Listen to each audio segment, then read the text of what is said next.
नमस्कार साथियों, मैं आप सभी का स्वागत करता हूं वीणा पाणी संस्कृत क्लासेज में। साथियों, हम लोगों ने नेट परीक्षा को ध्यान में रखते हुए 73 कोड परंपरागत संस्कृत विषय के जो चौथी इकाई हैं पुराने इतिहास, उस पर चर्चा करनी शुरू कर दी है। इस संदर्भ में हम लोगों ने दो विषयों पे अच्छी खासी चर्चा कर चुके हैं। यदि आप लोगों ने उन विषयों को नहीं देखा है तो जाके अवश्य देखें, क्योंकि वह विषय बहुत अति महत्वपूर्ण है। सबसे पहला टॉपिक है हमारा पुराने इतिहास का महापुराण सामान्य परिचय। यह पहला वीडियो मैं इसी में बनाया था। तो सबसे पहले सामान्य परिचय ही जानना ज़रूरी भी होता है किसी भी शास्त्र को पढ़ने से पहले। तो आप पहले उसको पढ़िए, उसको जाके अवश्य देखिए।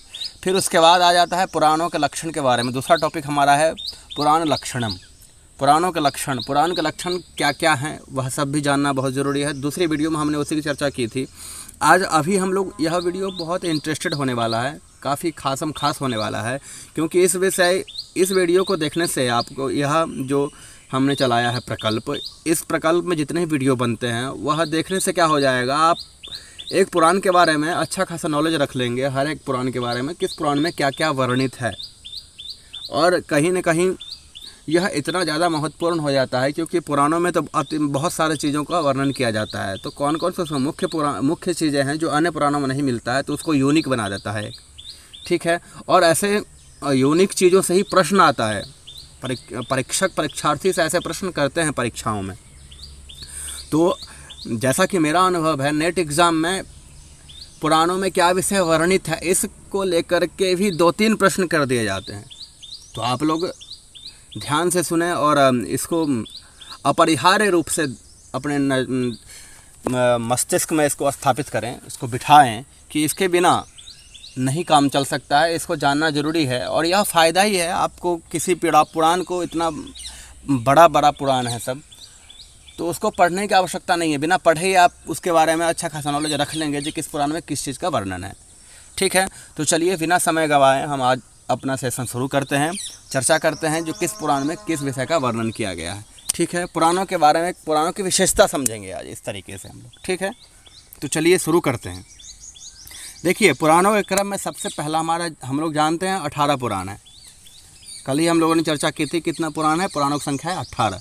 तो हम लोग 1 बाय 1 एक ऐकशः सब की चर्चा करेंगे। ठीक है। तो सबसे पहला आ गया हमारा ब्रह्म पुराण। देखिए, यह ब्रह्म पुराण को आदि पुराण भी कहा जाता है। यह सब जानना बहुत ज़रूरी होता है। आदि पुराण किसे कहते हैं, प्रश्न बन जाएगा। तो आदि पुराण कौन हो गया, ब्रह्म पुराण। अब इसके प्रवाचक कौन है, लोमहर्षण। लोमहर्षण ऋषि इसके प्रवाचक हैं, कथा कहने वाले हैं। ठीक है। अध्याय कितने हैं इस पुराण में, इस पुराण में अध्याय हैं 245। कितने अध्याय हैं इस पुराण में, 245। श्लोक कितने हैं, 14,000। कितने श्लोक हैं, 14,000 श्लोक हैं। ठीक है। अब देखिए इसमें वर्णन किन किन वंशों का है। तो सूर्य वंश का वर्णन है, सोम वंश का वर्णन है, पार्वती जी का आख्यान है इसमें। ठीक है। और मार्कंडेय जी का आख्यान है, मार्कंडेय ऋषि का, गौतमी, गंगा, कृतिका तीर्थ, चक्र तीर्थ, पुत्र तीर्थ, यम तीर्थ,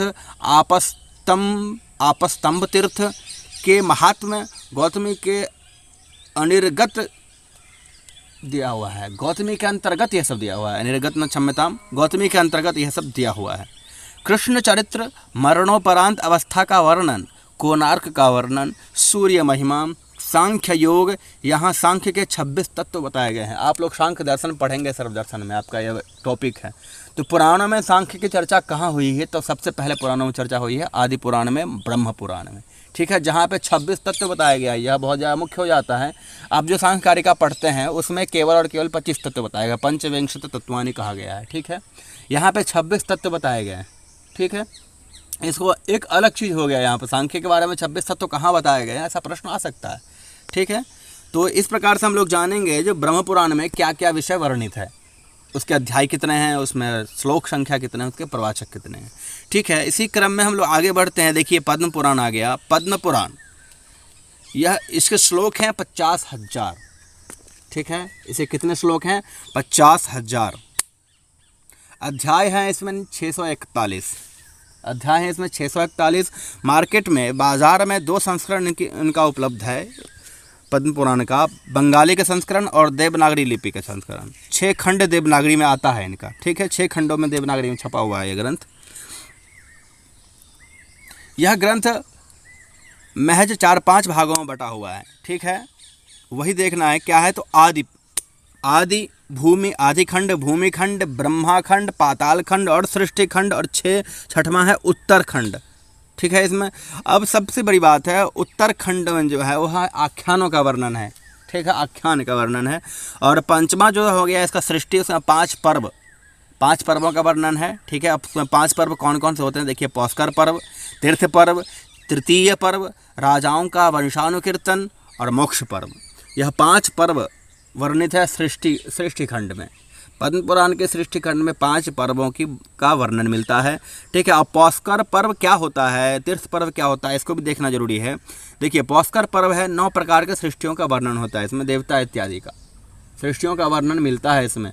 अब आगे एक हमारा टॉपिक भी है, बिंदु भी है पुराण इतिहास का, सृष्टि विषयक अवधारणा। इसमें से यहाँ सृष्टि विषय का अवधारणा पुराणों में किस प्रकार से कही गई है, इसको लेकर के हम लोग विशद चर्चा करने वाले हैं, करेंगे आगे। देखिए, यहाँ पे 9 प्रकार के सृष्टि का वर्णन मिलता है यहाँ पे, कहाँ पे, तो पद्म पुराण में, ठीक है। अब देखिए, तीर्थ पर्व क्या कहता है, तीर्थ पर्व है पर्वत, द्वीप, सागरों का वर्णन मिलता है तीर्थ पर्व में, ठीक है। पर्वतों का, द्वीप का, सागरों का वर्णन कहाँ मिलता है, पद्म पुराण में, वो भी तीर्थ पर्व में, ठीक है। तृतीय पर्व क्या है, दानी राजाओं का वर्णन है इसमें। आप लोग जानते हैं, जो हमारे प्राचीन कालों में अनेक ऐसे दानी राजा हुए हैं जिन्होंने अपना सर्वस्व दान कर दिया, जो दान करने में उनके जैसा भी तो कोई हुआ ही नहीं। तो ऐसे राजाओं का वर्णन यहाँ मिलेगा, ठीक है। राजाओं का वंशानुकीर्तन, बहुत सारे राजाओं के वंशानुकीर्तन होगा, जैसे कि हम लोग पुराण लक्ष्य में जाने ही थे, वंशानुचरितम बोले थे वहाँ पे, तो वंशों का तो कीर्तन होगा ही वहाँ, ठीक है। और देखिए, मोक्ष का पर्व, मोक्ष प्रयोजनम, ये भी एक लक्षण का लक्ष्य था हम लोगों का, ठीक है। तो मोक्ष का पर्व, मोक्ष पर्व यह ही है, जो यह सब सृष्टि पर्व के में सृष्टि खंड में आ जाता है, जिसमें 5 पर्व हैं। कौन कौन से पर्व हैं ये हम लोग जान लिए, ठीक है। तो यह पद्म पुराण के विषय हो गए। अब देखिए, कुछ खंड भी आ जाता है इसमें, भूमि खंड और स्वर्ग खंड, यह बहुत मुख्य हो जाता है। देखिए, तो भूमि खंड में क्या है, तो विश्वकर्मा ब्राह्मण की पितृभक्ति दिखाया गया है इसमें। विश्वकर्मा ब्राह्मण जो है उनकी पितृभक्ति से हमको अवगत कराया गया है इसमें। और क्या है, पृथु का वर्णन, महाराज पृथु का वर्णन, जो भगवान के एक अवतारी माने जाते हैं। और जैन धर्म का वर्णन, यायाति का वर्णन, च्यवन की कथा और शिव विष्णु की ऐक्यता, यह यहाँ पे प्रतिपादित किया गया है। इस कथाओं का यहाँ पे वर्णन मिलता है, इन कथाओं का। देखिए, च्यवन की कथा, च्यवन ऋषि का जानते हैं आप लोग, च्यवन परास खाते हैं। च्यवन परास खाने से मतलब वही है, यहीं से वह कथा निकलती है। तो च्यवन परास जो आप आज देख रहे हैं, वो च्यवन ऋषि की कथा से जुड़ा हुआ चीज़ है वह। तो च्यवन ऋषि के बारे में कहाँ वर्णित है, यह जानना बहुत ज़रूरी हो जाता है। पद्म पुराण में उनकी कथा आती है, ठीक है। यायाति वर्णन, यायाति जानते हैं, कृष्ण भगवान के वंशज हैं, ये उनसे पूर्व के वंशज हैं यायाति, जिनके पुत्रों ने अपना यौवन इनको दान कर दिया था। इसके बारे में कथा कहाँ आती है, तो पद्म पुराण में आती है, ठीक है। तो यह हो गया भूमि खंड। और स्वर्ग खंड में क्या है, तो गंधर्व, देवता, अप्सरा इत्यादियों का वर्णन है स्वर्ग खंड में। स्वर्ग में क्या मिलता है, कैसे क्या है वह, उसमें गंधर्वों का, देवताओं का, अप्सराओं का, इन सब का वर्णन, विशद वर्णन मिलता है इस पद्म पुराण में, ठीक है। यह स्वर्ग खंड हो गया। देखिए, इसमें जिसमें कुछ विभाग बांटा गया है जिस पुराण में, उस पुराण के उस विभागों के अनुसार भी हमें ध्यान रखना होगा ये सब चीज़ों को, जो किस खंड में, किस भाग में किस चीज़ का वर्णन मिलता है, ठीक है। चलिए, तो आगे हम अगली बात करते हैं विष्णु पुराण को लेकर के। विष्णु पुराण के प्रवक्ता हैं हमारे पराशर, श्रोता हैं इनके मैत्रेयी, ठीक है। देखिए, जिसका श्रोता प्रवक्ता हमें उपलब्ध हो पाया है, हमने उसका आप लोगों को साथ साझा करने का प्रयास किया हूँ।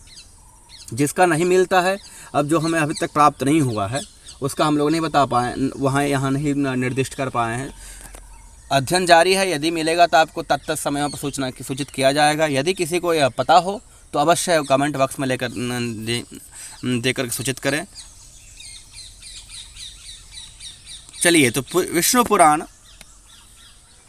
के प्रवक्ता हो गए पराशर ऋषि और श्रोता हो गए मैत्रेयी ऋषि, ठीक है। इसके 6 अंश पाए जाते हैं। अध्याय इसमें 126 है, श्लोक 6000 है। विष्णु पुराण में कितने श्लोक हो गए, 6000 श्लोक हो गए। अब देखिए, 6 अंश बोल दिया, तो प्रथम अंश में क्या है, तो सृष्टि का वर्णन है। द्वितीय अंश में भूगोल का वर्णन है, ठीक है। और तृतीय अंश में आश्रम धर्म का वर्णन है, ठीक है, 4 आश्रम होते हैं उसका वर्णन होगा यहाँ पे, ठीक है। चतुर्थ अंश में क्या है, ऐतिहासिक यायाति का वर्णन यहाँ भी मिलता है, ठीक है। और पंचम में क्या है, कृष्ण चरित्र, विष्णु पुराण में कृष्ण चरित्र मिलता है पंचम अंश में। छठा अंश में क्या है, प्रलय और भक्ति,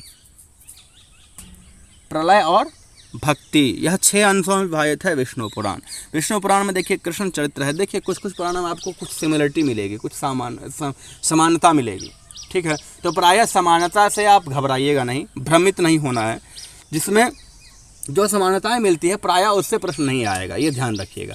लेकिन जानना जरूरी है, ऐसा ना हो जो हो सकता है 4-5 आपको टॉपिक दे दिया जाए और आप जानते हैं ये सामान्यता है तो आप इसको लाइटली ले लेंगे, इसको ज़्यादा ध्यान नहीं देंगे, तो हो सकता है गलती हो जाए। तो यह गलती भी ना करें, उसको आप एक बार नज़र में अवश्य रखें कि किन किन पुराणों में कृष्ण की चरित्र का वर्णन किया गया है, ठीक है। तो आपको हो सकता है पूछ देगा वो कृष्ण चरित्र का वर्णन किन किन पुराणों में किया गया है, उसमें जिसमें आप 2-3 में देख रहे हैं वह आपको ऑप्शन ना देकर एक ही का ऑप्शन देगा उसमें, और बाकी सबका देगा जिसमें नहीं है। तो ऐसे में आप कन्फ्यूज़ हो जाएंगे वहाँ पर। तो इसलिए हम कहेंगे सभी में जानिए कौन में क्या चीज़ है, बस यही है। उससे प्रश्न तो आएगा, प्रश्न तो हर एक चीज़ से बनेगा, ठीक है। हर एक पुराण एक अपने में यूनिक है, उसका प्रश्न बनेगा उससे, ठीक है। तो इसी प्रकार हम जान गए विष्णु पुराण के 6 अंश है। प्रथम अंश सृष्टि वर्णन, द्वितीय अंश भूगोल वर्णन, तृतीय अंश आश्रम धर्म का वर्णन, चतुर्थ अंश में ऐतिहासिक यायाति का वर्णन मिलता है, पंचम अंश में कृष्ण चरित्र मिलता है, ठीक है। और छठा अंश क्या है, प्रलय और भक्ति का वर्णन इसमें मिलता है, हम लोग देखते हैं बराबर, ठीक है। और चलिए इसी क्रम में विष्णु पुराण हो गया तीसरा पुराण। चौथा पुराण हमारा आ जाता है वायु पुराण। देखिए यहाँ पे कट गया है स्कैन करने में, तो यह आप लोग समझ लें यह है वायु पुराण। वायु पुराण के बारे में हम लोग चर्चा कर रहे हैं, ठीक है। बाणभट्ट कादंबरी में इसको लेकर के क्या कहा है, देखिए पुराणे वायु प्रलपितम, पुराण में वायु को इन्होंने ज़्यादा ध्यान दिया है, वायु पुराण को। प्रलपितम नाम कथितः, कथितम, उन्होंने पुराणों में वायु पुराण का ज़्यादा नाम लिया है। किन्होंने, कादंबरीकार हैं बाणभट्ट, उन्होंने। अब इसमें अध्याय कितने हैं, तो अध्याय 112 है, श्लोक संख्या 11,000 है। इसमें 4 पाद पाए जाते हैं, बड़ा प्रमुख पाद है इनमें, ठीक है। पहला पाद है प्रक्रिया पाद, दूसरा है अनुषंग पाद, तीसरा है उपोद्घात पाद और चौथा है उपसंहार पाद, ठीक है। इसमें क्या वर्णन है, तो प्रजापति के वंशों का वर्णन मिलता है, काश्यपीय प्रजा सर्ग, ब्रह्मवंश का इतिहास मिलता है, श्राद्ध का वर्णन मिलता है, ठीक है। श्राद्ध का वर्णन सबसे पहले यही मिला है, ठीक है। शिव का विशेष वर्णन, शिव जी का विशेष वर्णन वायु पुराण में मिलता है। विष्णु के अवतारों का वर्णन, 24 अवतार हुए हैं विष्णु भगवान के, नारायण के, उनके वर्णन, उन अवतारों का इसमें वर्णन मिलता है। पाशुपत योग वर्णन, पाशुपत योग का वर्णन मिलेगा इसमें, ठीक है। यह हो गया वायु पुराण। वायु पुराण मुख्यतः 4 पादों में विभाजित है, जैसा कि आप लोगों ने जाना। पहला पाद है प्रक्रिया पाद, दूसरा अनुषंग पाद, तीसरा उपोद्घात पाद, चौथा हो गया उपसंहार पाद, ठीक है। इसमें किन किन विषयों का वर्णन है पुनः हम लोग देखते हैं, जिसमें और द्विबद्धम सुबद्धम भवति ऐसा कहा गया है। तो देखिए प्रजापति वंश वर्णन, काश्यपीय प्रजा सर्ग, ब्रह्मवंश इतिहास, श्राद्ध का वर्णन मिलता है, शिव का विशेष वर्णन मिलता है इसमें, ठीक है। मतलब शिव जी की प्रधानता है इसमें शिव कथाओं को लेकर के, ठीक है। विष्णु अवतारों का वर्णन मिलता है इसमें, पाशुपत योग का भी वर्णन इसमें मिलता है। तो दोस्तों आज हम लोगों ने 4 पुराणों के बारे में जाना। 4 पुराणों में क्या विषय है, यह बहुत ही मुख्य हो जाता है। सबको आप एक नोट डाउन करते जाइए, क्योंकि बहुत ज़्यादा जरूरी आएगा आगे चल करके इसको बार बार देखना पड़ेगा, आपको आत्मसात करना पड़ेगा। एग्ज़ाम जब भी नज़दीक आएंगे तब ये सब चीज़ों को देखना अत्यधिक ज़रूरी हो जाता है, क्योंकि यह सब बहुत बार दिमाग से उतर जाता है, ठीक है। तो चलिए आज का सेशन आज के लिए पर्याप्त है, फिर आप आज्ञा दीजिए, फिर मिलते हैं अगली कक्षा में एक नए विषय के साथ, एक नई ऊर्जा के साथ। धन्यवाद। जय तो संस्कृतम, जय तो भारतम।